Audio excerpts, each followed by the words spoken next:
This program was first broadcast on Canterbury's access media station, Plains FM, and was made with the assistance of New Zealand On Air.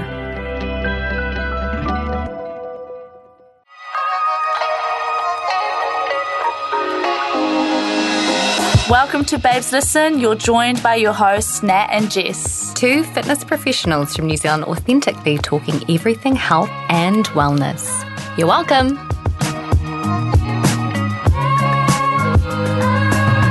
Welcome back to Babes Listen with Jess and Nat. Do you like our new jingle? I hope you do. This is the second episode with it. Dun, dun, dun. The music is so good. I like it. It was such a cool surprise too because we weren't sure that it was coming out for last episode, but it did. We did know. Well, I did. Well, but not before we recorded. No, this is the truth. This is the truth. Yeah, because we recorded the jingle after. The music is so good, eh? Do you still go like this? Yeah, I do. Bob your head? Funk it out. I hope you all do too, listeners. Yeah, this Feedback, is actually... welcome. Actually, it's good the beat. only. Yeah, it's good. I like it. If only you could see what we're doing now, that would be so lovely. Do you know what I'm really happy about? What? Not having had to open this podcast. Yeah, you look nervous just then. Did you think I was going to ask you to do it again? No, I didn't. I just think I had PTSD from doing it last time. And then I took a breath and I was like, that's right, you're okay. It's not your role to open. It's not your role to open. It's not your role to close. You just chat about it. Do you know how we said that so it was 97 last week, and you know how we said that you had done one intro? Mm-hmm. Shani actually did one. She reminded me. Remember when she pretended to be me? Yes, I do. So I've done one less. So you've done 95, out of 98, maybe. What? No, out of 98, I've done 96 now, because this is 98th. I'm just counting today, sorry. True, yeah. You are the maths brain of the couple. Chat. Am I? I don't know. How has your week been? Because we're looking very corporate. I like it. I like the oversized blazer. It's chic. Thank you. Chic and very on trend. I appreciate it. But how's the actual work that you do in order to dress like that? Because it's not just about dressing up for the job. You have to do the job. Do you? Yeah. Oh, no. Fill us in on I've that. just been turning up and then just looking good. How's your weird vibes going with your colleagues? It's like my launch, you mean? Yeah. My soft launch of my weirdness. Update us. On your marketing it's kind campaign. of on a maintenance right now. Maintenance standstill. Mm-hmm. I don't feel like I've shown any more of my weirdness or any less, really. Have you done any sort of It's only Tuesday. I only had one day in the week. Just kind of testing the water a little bit and then it hasn't landed? Or you just I haven't done that. Have I done that? No, I haven't done that. I am on the social committee though. Oh, wow. Social club. I was kind of forced. I was like, yeah, well, I am the social one in here. No, they are all social. But I will organise the things. I think they might have been you, extrovert, do something with that. I don't know. I think it's because I'm a project manager, so I can manage events too, maybe. That makes sense. You did a fantastic job of Babe's Move. Hey, thanks. Thank you. I actually do like to organise events. Yeah. But, no, this is fine. I don't mind. At first I was like, oh, I'm quite new. I don't know if sorry, Mum. I'm just playing with the table. How many podcasts have you done? 98. Just to fill you in, so we record this on the table that we're recording on. So but you couldn't hear it. I can hear what you hear. Oh, yeah, fine. Could you hear it? I don't know. It's just because we have guests sometimes that do this. Hey, stop. Well, it's okay. I'm doing it as an example. Okay. Do you get the ick when I do an example? No, not at all. No, keep it up. So people do that. I knew you couldn't hear it though. Mm. Could you hear it? Tiny little bit. I was just playing with my wallet. Sorry, Mama. Sorry. So we have I don't know, what's this table? I don't know, it's sort of just a table. It's a tab, but it's got funny stuff on it, and if you bang it's got carpet. Yeah, and if you bang it, it really picks it up. Oh, but it's in only the because the recording. microphone's right there. It's not to do with the table. Oh, okay. I thought it was a special I love table. you so much. No, did you actually? I actually did. I No thought it was way. Oh my God, Charlie's, she's so cute. some kind Carlos. of sound. I don't know why I've started calling you Charlie now. Sound reflective kind of table, and now I feel like you've just told me Santa's not real.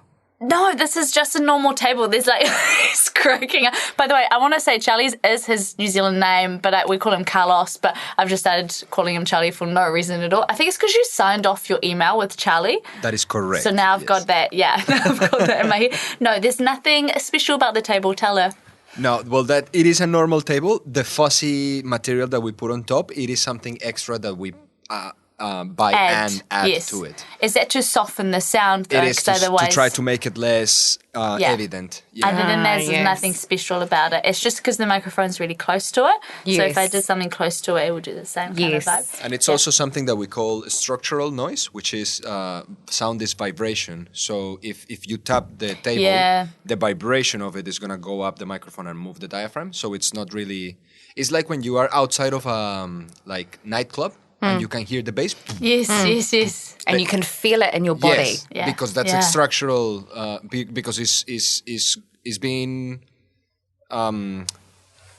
it's by structure, not by air. It's moving by... I get what you mean, it's moving by materials. Through the structure. Through the material, yeah. Wow. Learn something new every day. Incredible. Anyway, but the guests that we have on, we have to kind of run them through sort of not passionately banging the table, when they're kind of making a point. Because people talk with their hands quite a bit. Absolutely. And they bang the table with it. Yeah, especially when they're making a point, right? Yeah. So tell me what else has been happening. How was your weekend? My weekend was good. The weather was amazing. Although I was a bit sick towards the end of the week last week. But by Sunday, honestly, I was pretty much recovered. What's your secret? Nothing. I just had a really sore throat, so I didn't want to pass it on to anyone. So I just worked from home. Hey, I can do that now. Thursday and Friday. And then... coughed a little bit, but then that was it. I'm honestly, touch wood, that was the extent of my sickness. How did your class go this morning? Good, in terms of me. Yeah. It was good. Wow. Yeah, it was good. No, nothing to report there. You bounced back very fast. Well, this time, I think whatever I had was minor. Yeah. But in saying that, people around me, Shani, Sean, Essie, were all sick last week, and they were real sick, and they're still, and Penny actually, and they're still recovering. Anyway, how's your week been? Pretty your good. Weekend? Yeah, my weekend actually ended up being fairly quiet, just because, like you, I've kind of been fighting off a bit of a cold, and then so last Friday Greg left for the World Cup. Yeah. So and that was kind of a bit of a weird sort of goodbye, really, because I dropped him at the airport and then I said, so I'll see you in France or I'll see you back here. Yeah. And so that was kind of, it was a sort of weird moment of I wonder what will happen. So I've got flights booked for the boys and I to go over if the All Blacks get through to the semi-finals. Yeah. And if they don't, then I pick Greg up from the airport. In New Zealand. Yeah. So it was kind of weird to sort of think. That is weird. But even for you, not knowing whether to because I pack in my mind a few weeks before. I've started packing for France in my head. Yeah, because but you know you're going. That's what I mean, though. You're not doing that, or are you? Yeah, no, I'm doing that because it's not 100%.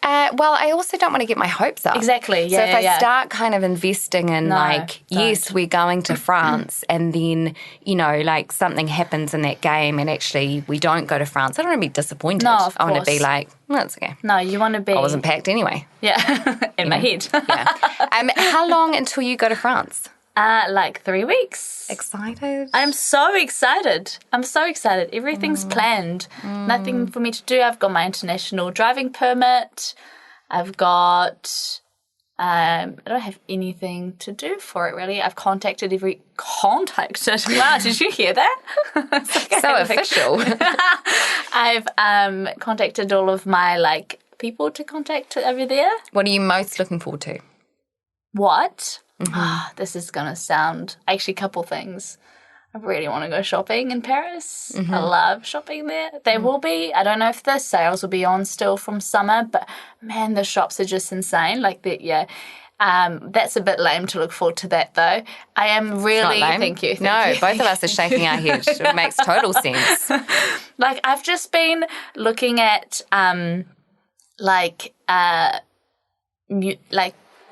because there will be fashion shows and there'll be I think Fashion Week for something. So I kind of want to look into that. And then I've been looking at, how there's I don't know, Dior Museum, or you can have a look at the shops. And obviously I'm not going to purchase anything Dior at this rate, but I just want to have a look. I just want to be re-inspired with my sewing, I haven't done any in so long. The last thing I made was a jumper for myself, so I just want to be re-inspired and just do something with that side of my head, Yeah, and you've got this space away from home also to be able to kind of do that. Yeah. I love how creative you can be when you sort of go on holiday or even a short kind of little bit of travel. Yeah. Just you know, in Vietnam years ago, I went and bought, I had this idea of doing a high pony, and this is before they were a big thing. Not that they're a big thing, but brands are definitely doing it, so I'm never going to launch this. And I still have a high pony cap. Oh, wow. So that you can put a cap on and you can still have your high ponytail, right? And I was I remember thinking about it, I really want to make this, I really want to produce this into get it manufactured or whatever. So then Essie and I went and bought myself, I just bought these caps and they all say Vietnam on them, and just thread and needle and stuff, and I made one, just by hand, and I finished it I found it again this year when I got my overlocker, and I finished it quickly. Not that I'm going to wear a hat that says Vietnam, maybe, who knows, for no reason, just not really my style, Can you see me with this jacket on? I can't wait to see the high pony coming out at the top of the cap. Yeah, I don't think it looks bad at all, but lots of brands are doing it, so I'm never going to do that. Yeah, right. They are doing it. So, but yeah, so I want to get re-inspired, but that's not the only thing I'm looking forward to. I'm looking forward to just, oh my God, the weather is insane. Have you looked? No, how hot is it? Paris is 34 to 35 degrees, and the South Island is 38 plus. The South Island? Sorry. It's New Zealand brain. No, it's real cold down here. What are you talking about? No, sorry. The south of France, which is where we'll be mostly, is 38 plus degrees. Essie is going to die. Does he not like the heat? He does, but he runs hot. I run cold, and I actually kind of I do like the heat. It is dry heat, so at least it's not humid. So that's better, right? I think he just really struggles, and so do I actually at night. Yeah. So I'm going to I've got a hand fan. Because is air conditioning not? It's not really standard. A thing. No, it's not standard. It's not really a thing in France. Yeah. But this is hot for them. This is a heat wave. I really struggle with being in a city in the heat. Yeah. Being in London when it was really hot and Yeah, nah. Yeah. Not for me. No. Where's the beach? Even though I don't really like beaches and I don't swim. True. Where's the pool? We won't even be close to any beaches, but we can go to there's lakes and stuff that we can go to. But anyway, yeah, so I'm looking forward to the heat and just being amongst the south of France, because I really, really, really miss it. You're looking forward to speaking French? Yeah, I am. Yeah, I am. I think I've matured with not feeling too embarrassed. I hope. How interesting. Given I care less of what people think. Yeah, but given that it's your first language. I know, but it's I do feel embarrassed. I do feel embarrassed, especially more so when I see people that I know. Right. But now I think I'll go in caring less about that, because Why? I'm well, you try and speak English to the point. You try and speak two languages. And do you know what? Actually, Shani told me this. But I feel like I've matured. But Shani told me this, that this is something that her parents told them told her and her sister when they were younger, just like, because they used to feel embarrassed talking to their cousins in South Africa, in case, you know, they'd be like, oh, your Afrikaans is not that great. They'd be like, well, you just tell them to speak English as good as you can and see, you know, like, it's just, anyway, this is irrelevant. So, no, I feel like I've grown up and I won't get so embarrassed about it with my friends and stuff. Yeah, because they've had all of this time speaking that language since you left, which is over half of your life, right? Yeah, but also I don't actively speak French, do I? No, exactly. Yeah, So maybe back on Duolingo. Yeah, that sounds like a fun project. Now, if I was really invested in going to Paris, I would also learn French, but that part of me is kind of like, don't really want to do it, don't want to jinx it. Imagine if they don't get through. You're not even I'll be packing in gutted. your head. You're not going to start learning the language. Plus, you'll be, like, there'll be lots of English places. You know, like, Paris is so touristy. It's more in the south of France that people struggle. Yeah, the funny thing is I've actually been to Paris. So yeah, you'll be fine. Yeah, like, and they do speak English. Yeah, and I didn't speak French while I was there. Exactly. So, you know, I'm sure. It's more like little villages where they're like, anyone speak English? No, nobody, you know. Yeah. Maybe I'll get Essie to be like, on your own. See how you go. On your own. So how long to go? What's the kind of countdown now? Like 3 weeks. Amazing. Should we move on? This is boring chat for everybody, isn't it? It's not. I just can't find a segue. I don't need one. Okay, well, today's chat is about something called The Good Girl. Good girl gone bad. Do you know that song? I was sitting in the corner with my 5 best friends. It's Leighton Meester. I freaking love it, from Gossip Girl. I like it. She came out with like one big hit and then never sang again. No, I think she's done other songs, but they have never been that big. But anyway. Listen, it's challenging to make it in pop music. The other thing that's really challenging is to be female in this society. This is the truth. Let me tell you why it's hard to be female in this society. So identifying as female is often with the expectations of being cute but not infantile, sexy but not slutty, attractive but never basic. Be smart but don't show off, as in don't ever intimidate men.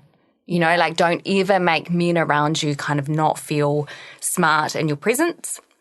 Be ambitious, but always put family first. Be quiet, be obedient, be virtuous, be perfect, and would it kill you to smile? Oh my God, I've been told that. That's is this triggered. from Barbie? Is this No. Is this a quote from Barbie? Oh. No. It's not. It's not. Yeah. How much do you love when someone tells you to smile? Oh, it makes you want to frown even more.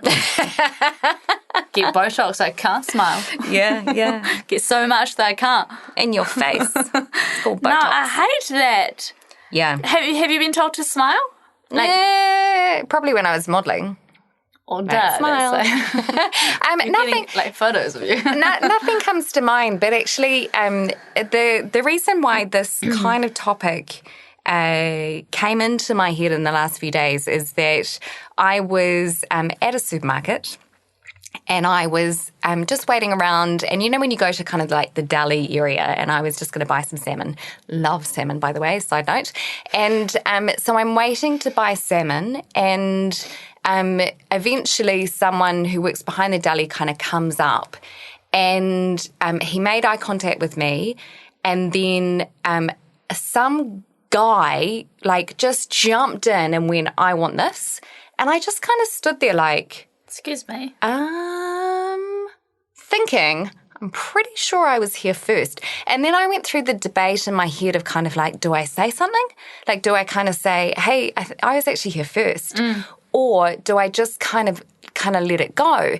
And then I was sort of thinking like, why didn't I say something? You know, I know, it's always in hindsight. Yeah, you know, like, am I kind of like, is it... And also, I often think of this situation too as sort of like, if that was Greg standing there, I don't think that guy would have done it. No way.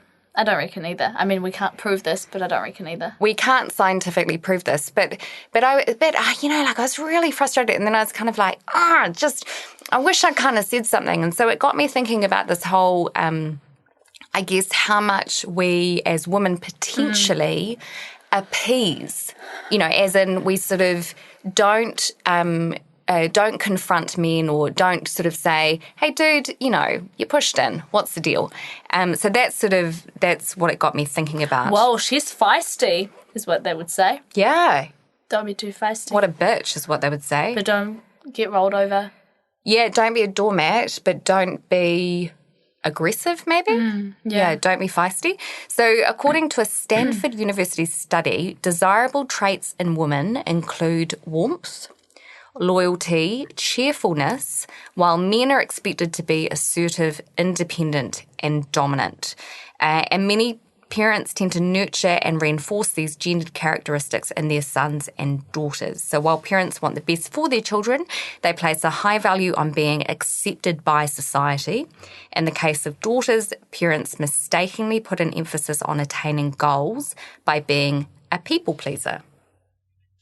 So here are some behaviours that good girls usually exhibit. You're welcome to let us know if you find yourself in any of these. Okay. Fear of disappointing others.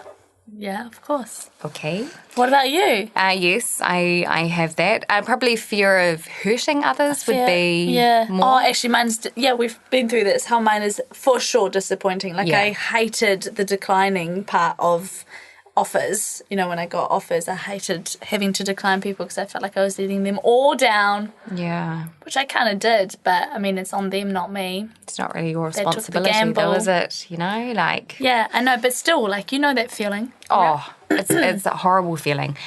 Desire for perfection. Oh, yes. In what way for you? Sorry, that was too long, wasn't that?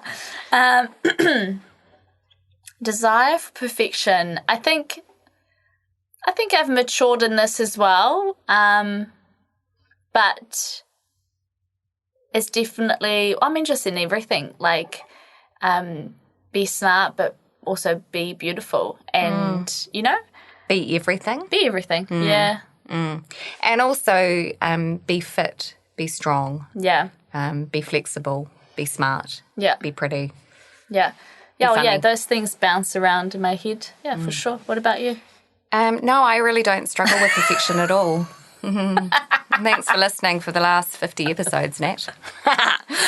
I know you're a perfectionist, but I thought maybe you could share something. Maybe something recent. I don't know. I don't know about anything recent. Maybe. But, perfectionism it has became a coping strategy for a very challenging time in my life.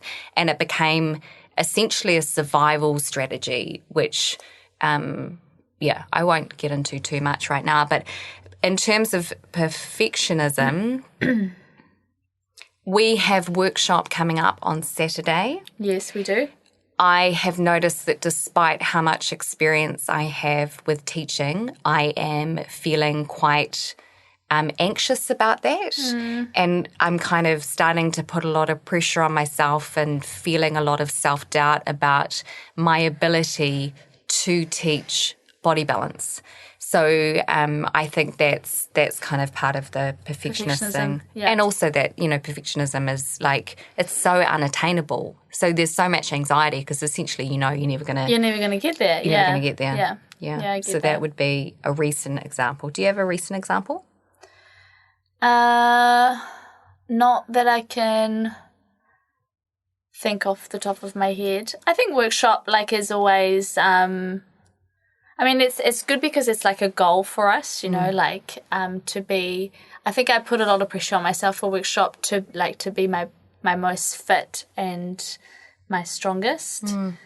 And I feel like what I have in mind is unattainable as well. You know what I mean? Yeah, okay. Yeah. Yep, definitely. So...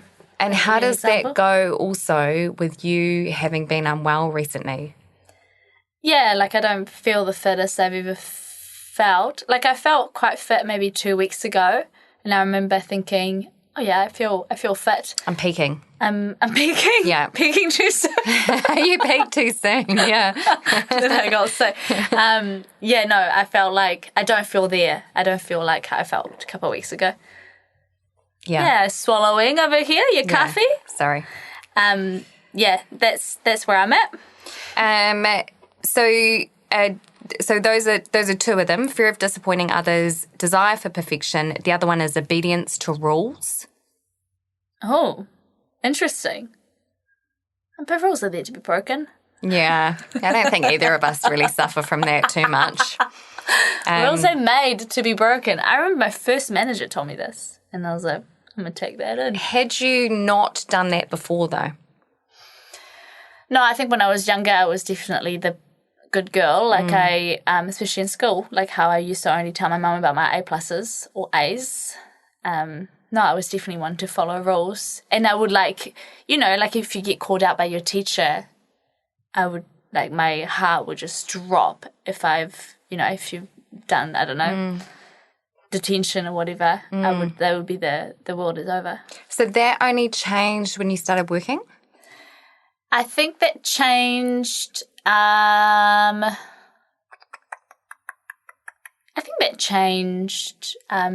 was my mouth, not my foot. No, did we just have an earthquake? No, I have been moving my leg like okay. this. Sorry. Okay, sorry. The chair was shaking. Sorry. Well, our chairs are attached. That's right. Pretty much. Yeah, no, it's okay. I don't mind. So It's just sorry. as long as it's not an earthquake. I won't do it again. No, it's fine. PTSD. I just squeezed you there. I'm so sorry. I like it. Do it again. Massage. No, I think I've started this when I've kind of maybe grown into who I am in life, like in group fitness and stuff, like, the whole, like, how I don't change batteries and stuff. That wasn't a thing that I did all the time from the beginning, but now I have this very relaxed approach to that side of my life. So I feel like I do that with anything to do with group fitness, just because it's just more fun, and that's when I can be more fun myself, when I don't follow by otherwise if I was, because I used to, the typical thing when you first start as an instructor, like I used to script heaps and I would sound like a robot and things like that. So then I've just kind of completely let that go in terms of, like, not the scripting and stuff, but more like the perfectionism, so that, or like the rules, like you must say this at this time and this at this time. Let that go so that I find that I'm just way more myself when I don't follow by the rules. Plus it's more fun not to. Yeah, and you've got now a good with regards to teaching, you've got a really good foundation of knowing the process of delivering information at a certain time. You can't do that when you don't know, when you haven't been doing it. You can't do that at the beginning. No way. No, but there's just, there's that kind of fine line of, like, preparing, for, in our game, doing something like workshop. We have four times a year moving forward, but 2 times a year at the moment.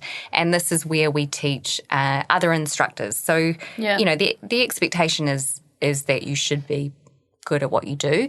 And but I guess in that way, there's this kind of fine line between preparing for that and overthinking it. Yeah. And I think that's an interesting kind of balancing act. Balance to do. Lastly, on behaviours of good girls, there's a reluctance to speak up. AKA you at this deli. Me at the deli. Yep. Yeah, because you don't. Why did you speak up, do you think? I was sort of thinking about that, and I didn't. I don't know. I suppose there was a part of me that couldn't be bothered. I didn't think it was going to achieve anything. I think if I think about it more deeply, maybe there's a bit of conditioning to not upset people, to not be the bitch, that kind of thing. I think we are, as females, often conditioned to not be confrontational because you don't want to be called a bitch. Like, that's such a negative thing to be called, isn't it? Yeah. So I'd say there's probably that in it. Now, what has been trending a little bit more recently is something called the good girl syndrome. And this is not, it's not a medical term. It's more of a pop psychology, not even pop psychology, probably more of a TikTok term.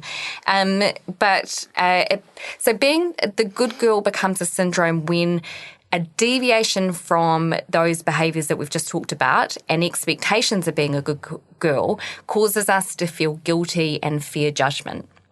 So basically you live your life trying to sort of achieve those things, be perfect, don't speak up, obey the rules, and don't disappoint anyone. And that whenever you're not doing that, there's a feeling of guilt and a fear of judgment that comes with that.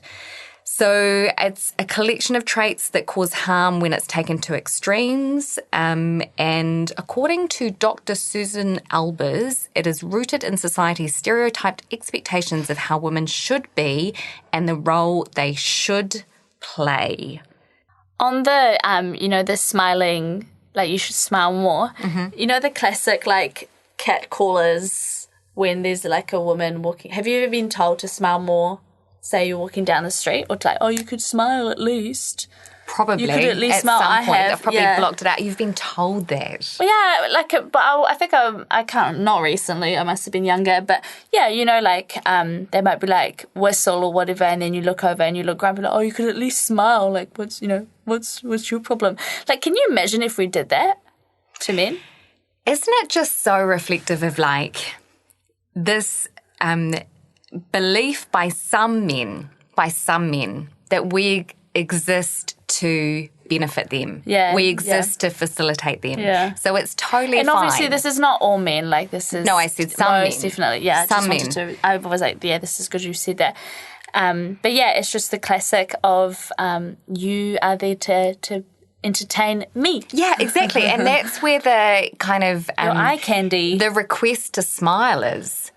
It's like, ugh, but then it makes you feel gross. Because obviously the last thing you want to do in that case is smile, but then you feel gross. But also, like, how controlling is that? Yeah. I'm going to tell you what emotion to feel right now because that's going to benefit me. Yeah, you should be happy. Yeah, that's gross. Yeah, nah.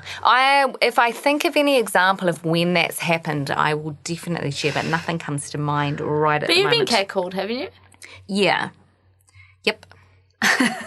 Long time ago, though. I feel like we have together. Yeah, my memory is not great, I'll be honest. I feel like... What should we do about that? I feel like you've said this for a few weeks. Or you're stuck in a loop of saying it. I think I'm just stuck in a loop because I forget that I've said it, which I think is a problem.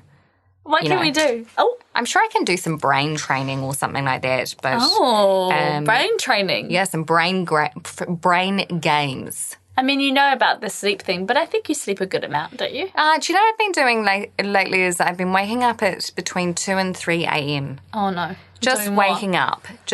Well, I'm in a bad habit at the moment of watching documentaries before I go to sleep. I mean, we said this last week. Yeah, but Horror ones. Yeah, but I improved my sleep hygiene for a little while and was reading before I went to bed and all of that.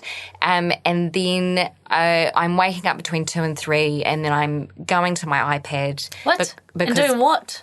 Because Greg's away, so I can. And then just watching, just like I watched, a documentary about Scientology last night. But that was from 2 till about 3:30 a.m. And I don't think that's very helpful for my memory. No. But the lack of sleep won't be. No, it's not very helpful. No. How much sleep do you get in a night? Don't know. I know I'm like a good. Yeah, you are right. Yeah. If I'm not waking up at 2 or 3 a.m., I'm a good kind of 7-8 hour sleeper. But how do we get on to my sleep hygiene routine? What I've got here actually, Nat, is in case you're kind of wondering, am I suffering from good girl syndrome? Not a medical condition, but, is that me? I've got 5 signs to look out for. So the first one is believing that you have to be nice to be loved. And just let me know if this resonates with and you also, at all. Yes, I think that is. I think also part of my identity is that I'm nice. You know what I mean? So like when people, I think people expect me to be really nice, and then, anyway, that's going nowhere. Would you say part of your identity is being nice too? Like I feel like my friends expect me to be the nice one. No, I don't think I have that, but I can definitely see that with you. You bitch. Just kidding. No, I think I am understood by my friends as being empathetic, so they can, like they can talk to me. I'm very caring. I don't think I'm necessarily known as being nice. Maybe I'm not sure. I should ask them. Do a little poll. What? With your friends? Yeah. Do you have like a chat with them? Maybe. But so on that note, being a nice girl revolves around the idea that if you want to be loved and accepted, you have to be nice and kind to everyone, which is not helpful because you can't actually make everyone happy. So unfortunately, what it's implying is that your worth is only equal to how much you have pleased the people around you. Yeah, that's not helpful. Up next, signs that you might be a good girl. Forcing yourself to stay sensible and conventional. So one of the characteristics being drilled into the heads of good girls is that they have to stay quiet and not stand out. Always do as they're told and not to question any of the norms. I do not have that. But I think... like as a young child, you would have. Absolutely, I did too. Yeah, for sure. Yeah, but I guess maybe that's a children thing, though. Would you say? Maybe. I have very strong memories of. We had like a scripture teacher come to our school. So Scripture teacher. Yeah, so she voluntarily came to our school and taught us all about God, like Christianity, right? And I distinctly remember myself and my friend like just wanting to please her so much and just wanting to be like just so good girls. Yeah, so good. Like just to, kind of. Yeah, I definitely have that. Like I want, I think I'm a people pleaser to a certain extent. Mm-hmm. Yeah. Yep, I do have that. I don't have much to share about it, so move on. I think my brain is fried. Is it? Are you feeling okay? Can you look into it? Yeah. Does it look fried up? No. Overcooked? Yeah, maybe. Why, has it been a tough day? No. No, I just had a random call, but I told you about that. Do you want to share the call? It's just a random person saying it's your boyfriend. It's not how it went, kind of. It was just a random call. But it was, it's such a boring story. Like, it's really nothing. It was just someone that it was an unknown call, which I never take. Mm-hmm. But I'm waiting on Mecca to tell me about a product that's back in stock. And they had called Shani, and they've got my name and her name on file. And then she messaged me. So they called, the unknown called, and then I left it because I never take them. She messaged me saying, hey, I just got a missed call from Mecca. They have this product back in stock. They must have it back in stock. I couldn't take it. So then this unknown number called again, and then I took it, and it was like, and I was like, huh? And then he was like, what are you up to?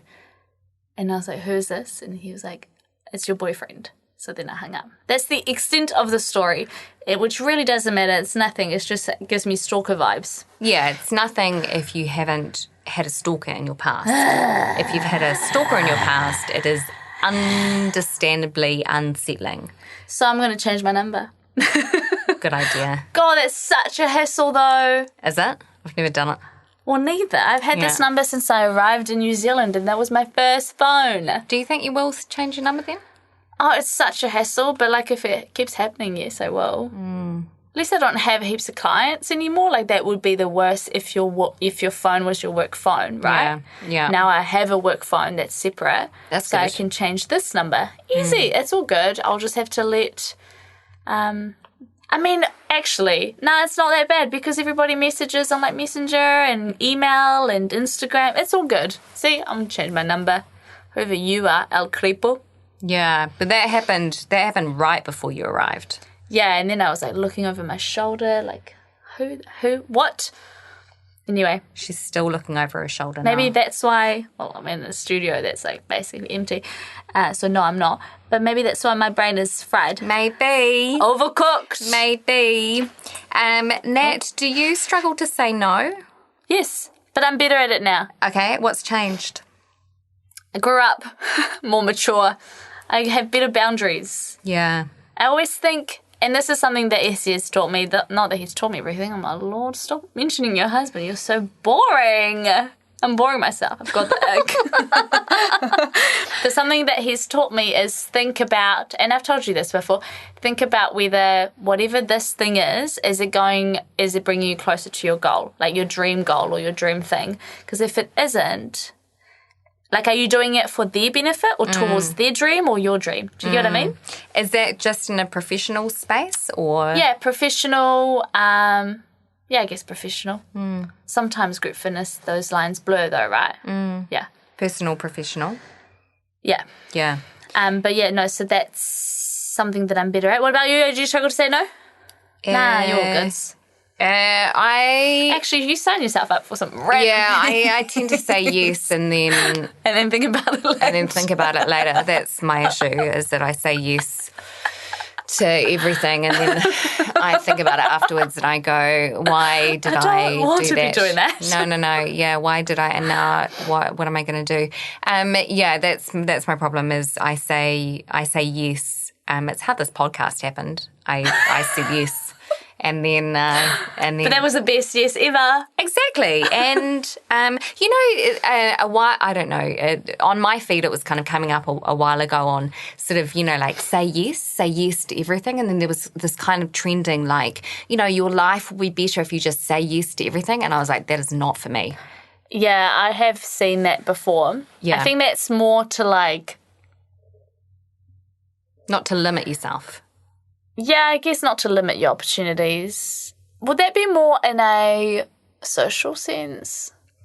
If you're not someone that's social, I don't know, but I was like, I don't need any more encouragement for that. Like, I don't need to be encouraged. The algorithm didn't know what it was up to. No, I don't need to be encouraged to say yes. I don't need encouragement to online shop. I don't need encouragement to drink wine. Like, I'm good. I'm at my peak. Yeah, I'm at my capacity with all of those. Wine. So struggling to say no is an issue for both genders, but it is more profound in those with the good girl complex. Right. Tend to have trouble setting boundaries because scared that they might push people away, and comes from trying to keep everyone happy. This often makes them psychologically vulnerable to toxic, codependent, abusive, manipulative, and unhealthy relationships. And I guess in that way, kind of like you've got a people pleaser. Yeah. And you've got someone who is really happy with that dynamic. Like that kind of works then, doesn't it? Someone who's a bit more sort of like... I guess that's where you can get toxic, yeah. Like that message said, yeah. Setting high standards for yourself is sign number 4. So putting a lot of pressure on yourself. But don't we all do that? I don't know. Don't you do that? I do that, yeah, but it's an issue for me. Isn't that a normal thing to set high standards for yourself? Al? Well, you know what I think is interesting? Like, I think in the world of group fitness, what we do, right, particularly in Christchurch, for example, like, this isn't anyone's full-time job. Yeah. This is sort of like on top of studying, working, raising kids, whatever.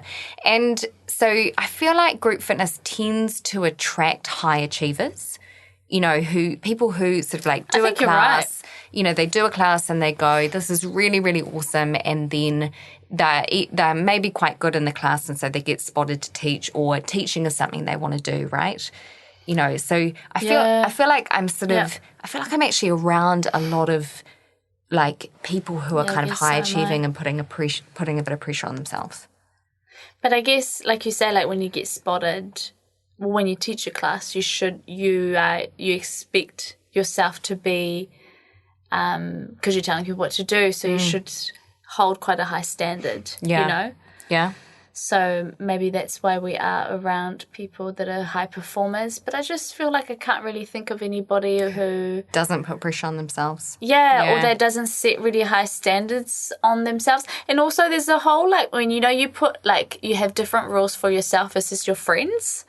So, like, for example, if you don't make something, like, get to where you want to be for whatever, you'll put a huge amount of pressure on yourself. But if your friend does the same, it's like, why are you so hard on yourself? Like, you did so well to get to this stage, you know? So we have different rules for ourselves versus our friends. Yeah, absolutely. Like, way more understanding and compassionate for friends and family, possibly. A lot harder on yourself. Yeah. Yeah. I think that's a really good question, actually. You know, kind of, is that sort of quite normal now? Maybe. It's like the whole talk to yourself as if you were talking to your best friend. Yeah. You know, like, when, rather than be like, oh, you're ugly, you're not smart enough, or why am I like this? It's like, would you say this to your best friend or your sister or whoever's really close to you? Do you use that? Because I've seen that before and, you know, kind of gone, that's really helpful. I should use that in future. But when you're in that sort of like negative spiral, it's so hard, isn't it? It's so hard to kind of stop and go, that's not very helpful, you know, kind of self-chat. No. Lastly, being afraid of upsetting others. So the idea behind this behaviour of good girls is that they are responsible for how other people feel. So they might walk on eggshells or bend over backwards to keep people happy. And then if there's a downward shift in mood of the people they're around, they feel like they are somehow to blame. Is that, like, historically as well, like mothers having to look after everybody in the family? I think there's a lot, yeah, for sure. Like feelings. That conditioning to that you come last in the family. I think that's still very much present. Yeah. You know, and it's quite hard because when you decide that that's not actually how you want the dynamic of your family to be, it kind of, I don't know, you feel like you're being a bad mum in some ways. Is that where you've been? For sure. Where you're at? Yeah. For sure. Just, so you feel guilty. Yep. But is that from other people's expectations or yours? I think there's a little bit of, I think there's a lot of conditioning in that. You know, there's a lot of, and also what's tough is that when you become a mum, you're not rewarded financially for that by society. Yeah. Every other job in our society is paid apart from being a mum, unless you choose to volunteer, but mums are not paid for the role that we play in society. So that can leave you feeling a little bit vulnerable, and then potentially the needs of the person earning the income might be more important. And, when you have, I think the thing is also when you have babies, they're completely dependent on you. So, you know, unless you kind of consciously shift out of, you know, at some point they're going to grow up a little bit, and it's okay to find space for the stuff that you want to do as well. And that's okay. And that's important. I think it can be really hard just to fall into that and not question or challenge it. I think that's probably the thing with being a mum. Imagine if mums were paid like a wage. Imagine if there was. I mean, obviously, like, this is probably never going to happen because we're, you know, government and budgets is already a hard thing. But can you imagine if, like, okay, 100K for being a mum? Oh, actually, everyone will become a mum, wouldn't they? Not everyone, I'm sorry, but then there'll be more incentive to because you'd get paid for it. Maybe from some people, but, you know, some others would argue it's still not worth your 100K. Like, it's such a tough job. It should be more than 100K. You know, I mean, I just put a number on it, but it should be a lot more than that. You're raising humans and you're keeping them alive, including yourself. Yeah. And just that recognition that that's a really, really important role, you know? And a lot of the time money does that recognition, you know? Yeah. Wow, can you imagine a world like that? Do you know, on syndrome, this is so relevant, but I've figured out I've got I've self-diagnosed. Oh, yeah? Shani said it's likely. You know how that time that Ticker taping. do ADD. that? No, let me talk. OCD. Okay, go. Minorly, yes, I do have that. No, you know that time that I thought my finger would have to get amputated because I had hypothermia? I think I've said this on this podcast, haven't I? Yeah. Do you have hypochondria? No, I have. I don't know how to say it, like Raynaud's. Yes. Raynaud's. Raynaud's. Yeah. I have it full on this morning. Holy guacamole. I'll show you a photo. It was all fingers on both hands. I wasn't even that cold. They were white, like white, and there was like no circulation to them. And I literally was in the shower for like half an hour trying to get the blood back. Yeah, it was this morning after class. Yeah, it's a circulation issue. It is. Yeah. I've looked deeply into it. Don't you worry. Oh, it's okay. It's minor. And how are we feeling about kind of moving forward with this to add for you? to the list? Oh, it's fine. Like it's so minor. It's such a minor thing. You don't have to do your sympathy thing like, oh, I'm glad I'm not you type of thing. No, it's just, I've realised it this morning. This is the first time it's ever happened like that. So do you know when it started? Lockdown. Training clients at home on the over FaceTime. That's when when I started noticing it on my fingers. What do you reckon caused it? I think that was just coincidence. Yeah. I don't think there Not was here to anything say to any do conspiracy theories. I think it's from the vaccine. This is a joke. Anyway, so self-diagnosed. I'll show you a photo. It's wild. Do you have anything else to add from your iPad? Well, if you're a good girl and you would like not to be anymore, we've got three tips for you to change your vibe. First up, be clear and direct. Speak up. 2, commit to your own individual values and principles, not what society is telling you is valuable. Amen, in terms of being sister. Female. And 3, don't feel pressured to say yes to everyone. The end. Yeah. Don't do anything you don't want to do. And just follow your own path. Whatever reaches your goal. Whatever gets you closer to your goal, not someone else's. Good advice. Good advice. Do you think I've lost it? You're looking at me like I've lost it. Usually at this stage, I'm the one leaning back, and that's kind of cueing to Nat, like, I'm out, I'm done. You can wrap up now, but she's leaning back, and I really don't know what to do with it. I'm going to do even more. You wrap up, sis. Okay. Jess is so uncomfortable. Why are you awkward? 1, I'm your friend. You've known me for many years. And 2, this is our podcast. We literally don't have a boss to tell us you've done a shit job today. Carlos, how are we going to wrap up? Carlos could wrap up for us. If we did have a boss, though? That's what it's like to be on a radio show, like working in the media works things. Anyway, I'll wrap up. Don't worry, I got this. See you later. See you next week. Join us on Instagram. Babes, listen. Jess is back on. She's doing stories and they're so good. Bye.